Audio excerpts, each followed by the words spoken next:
Assalamualaikum warahmatullahi wabarakatuh. Selamat pagi semuanya. Bagaimana kabar kalian hari ini? Sehat selalu ya. Harapan itulah yang harus kita bangun setiap hari, apalagi dalam kondisi di pandemi seperti ini. Baiklah saudara-saudara, untuk pertemuan kali ini kita akan membahas tentang kurikulum PKN di SD. Kalau kita berbicara tentang kurikulum, masih ingatkah kalian apa itu kurikulum? Pasti masih ingat. Loh, masih ada yang lupa? Waduh, ini berarti kalian tidak mengingat materi yang sebelumnya atau mata kuliah yang sebelumnya yang bahas tentang kurikulum ya. Oke, baiklah, nanti kita akan bahas lagi tentang kurikulum itu. Saudara-saudara, dalam pertemuan kali ini atau pembelajaran tentang kurikulum ini, tujuannya adalah agar Anda semua memiliki pengalaman belajar untuk menelaah kurikulum sebagai bekal penyusunan perangkat dan pengembangan pembelajaran PKN di SD. Pembelajaran PKN di SD itu menjadi bagian yang tidak bisa terpisahkan dalam proses membangun karakter siswa sebagai calon generasi penerus. Baiklah, bagian-bagian materi yang akan kita pelajari atau yang termuat dalam pembahasan tentang telaah kurikulum PKN ini meliputi 1. Pengertian kurikulum, 2. Konsep-konsep dalam kurikulum, 3. Sejarah kurikulum PKN.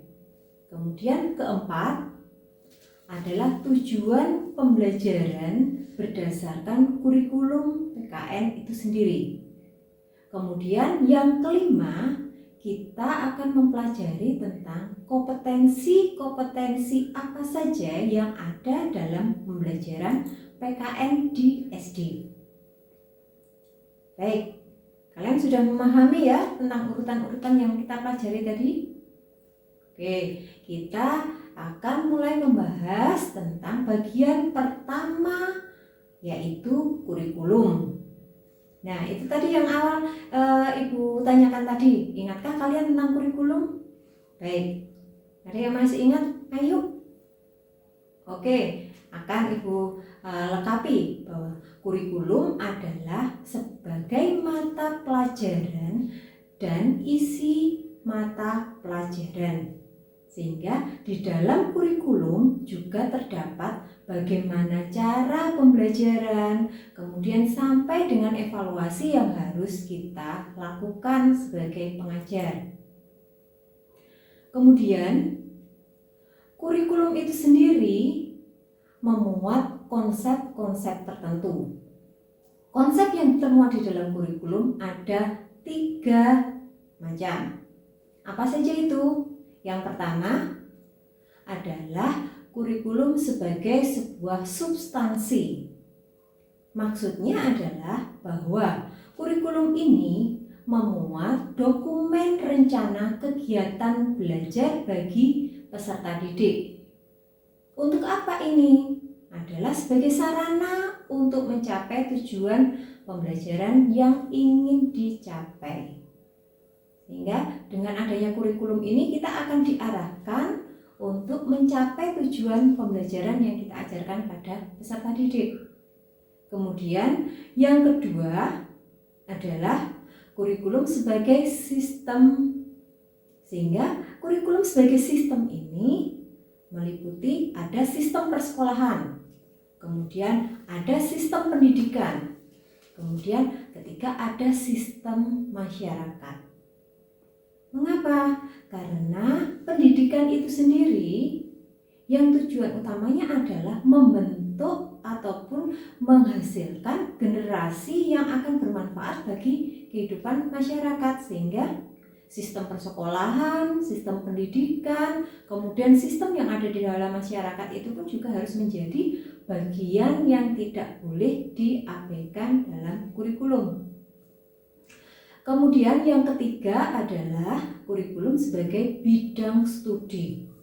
Yang mana kurikulum di sini bertujuan untuk mengembangkan ilmu tentang kurikulum dan sistem kurikulum tadi. Hingga di dalam bidang studi ini akan membahas juga tentang apa saja yang harus dipelajari dalam memenuhi tuntutan-tuntutan pembelajaran yang akan dilalui. Oke, baik, kalian memahami ya tentang materi ini? Kalau tidak memahami, nanti kita lanjut untuk tanya jawab. Baiklah saudara-saudara, kemudian kita sampai pada tahap materi tentang kurikulum PKN yang pernah ataupun berjalan atau berlaku di negara Indonesia.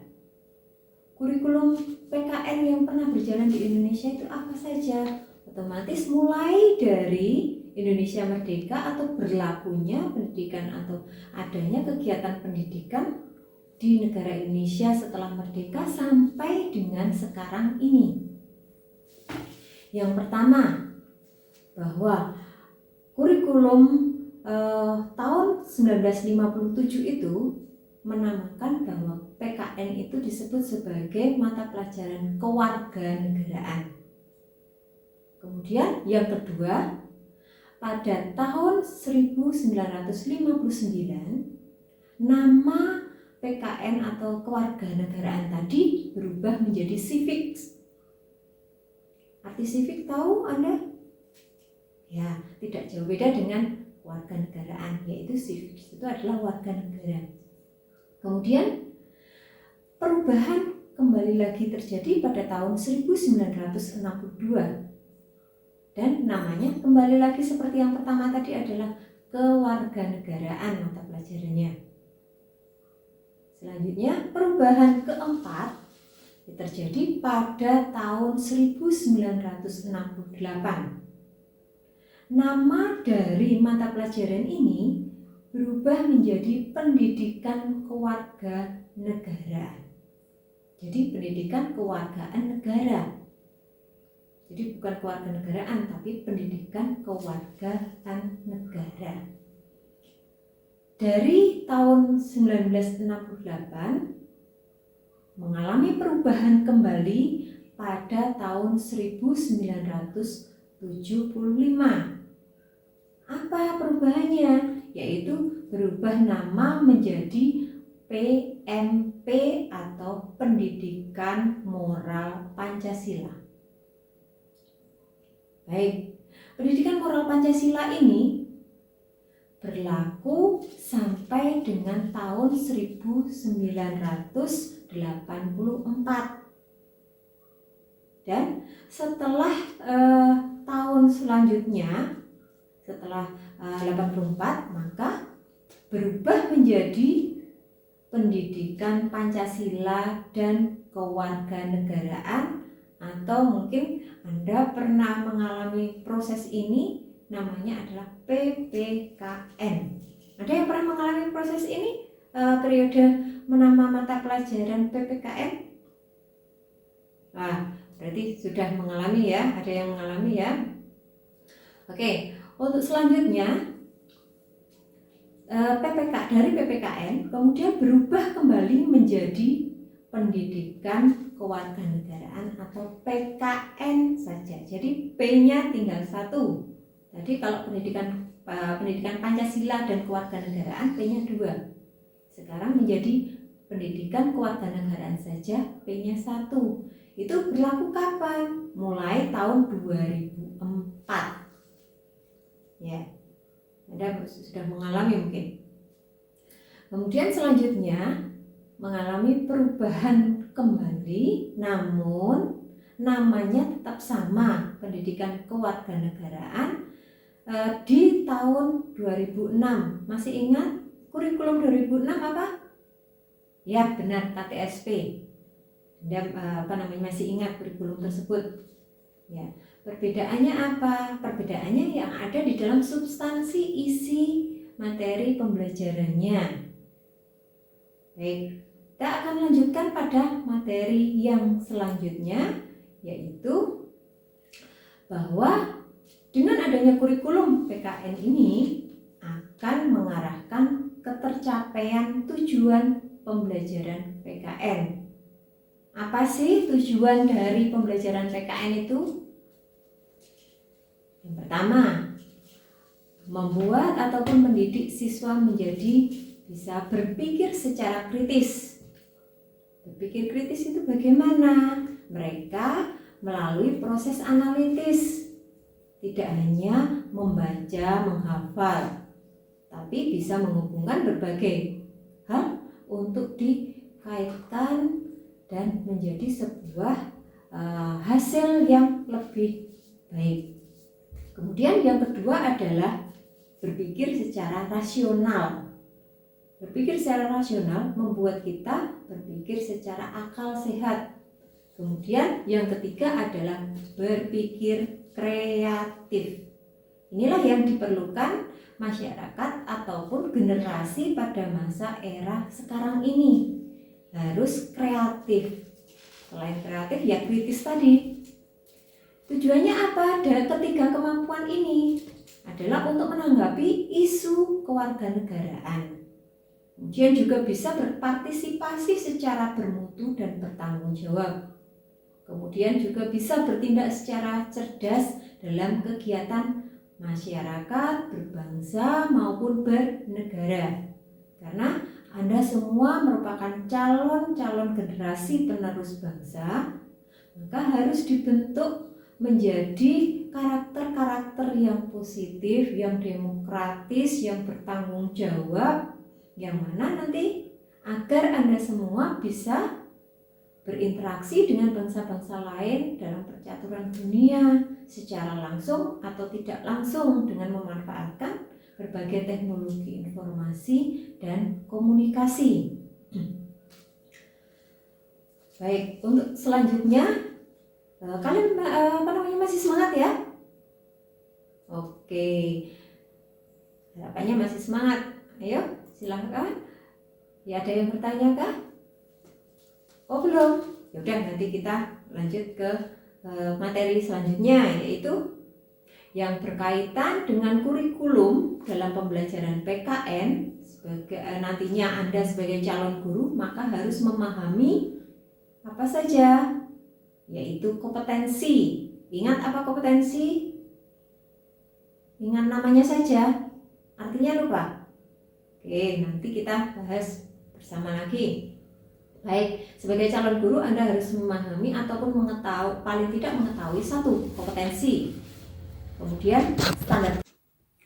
Baiklah, kita membahas materi yang selanjutnya. Apa saja yang berkaitan dengan kurikulum dalam pembelajaran PKN di SD. Anda sebagai calon guru sudah pasti harus benar-benar memahami tentang kurikulum itu sendiri. Kurikulum tadi sudah kita pelajari sedikit nanti kita akan membahas lebih mendalam lagi. Yang ada di dalam kurikulum, komponen yang harus ada, misalkan ada kompetensi. Apa sih kompetensi? Ada yang masih ingat? Ingat namanya saja, artinya lupa. Baik, nanti kita buka lagi buku-buku Anda ataupun materi yang sebelumnya. Ada kompetensi. Di dalam pembahasan kompetensi ini kita mengenal standar kompetensi. Standar kompetensi ada yang ingat adanya di kurikulum mana? KTSP 2006. Ya sama saja, KTSP dan 2006 kan sama. Ya, standar kompetensi adanya di kurikulum KTSP ataupun 2006. Kemudian yang sekarang di K13 adalah kompetensi inti. Kemudian selain kompetensi inti ada kompetensi dasar. Jadi acuan dalam proses pembelajaran yang kita lakukan mengacu pada kompetensi inti dan kompetensi dasar tadi. Kompetensi inti dan kompetensi dasar bisa kita lihat di dalam dokumen kurikulum K13. Melihatnya bagaimana? Ya, kita harus mempunyai atau mendapatkan kurikulum tersebut. Kita akan bisa melihat di tingkat SD itu mulai kelas 1, 2 sampai kelas 6.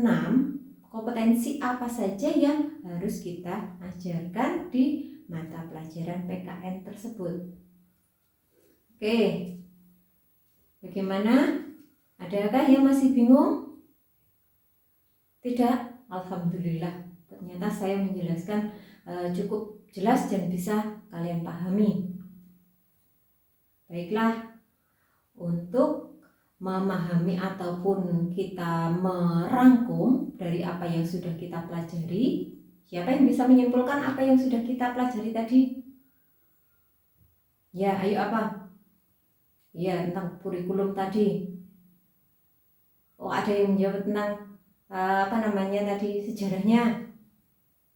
Oke, baik, semuanya benar. Mungkin kita bisa melengkapi mulai dari awal bahwa di dalam telaah kurikulum ini bertujuan untuk memberikan bekal dan pengetahuan penyusunan perangkat sebagai dasar pengembangan pembelajaran PKN sesuai kebutuhan pembelajaran untuk mencapai tujuan pembelajaran PKN di SD.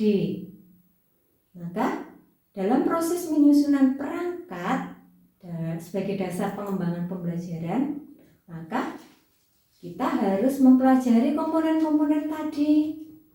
Yang paling penting adalah tentang kompetensi inti dan kompetensi dasar yang ada di kurikulum 2013. Baik, saudara-saudara, alhamdulillah materi yang kita pelajari hari ini sudah selesai. Bagaimana? Oh, baik, kalian masih semangat ya untuk belajar lagi.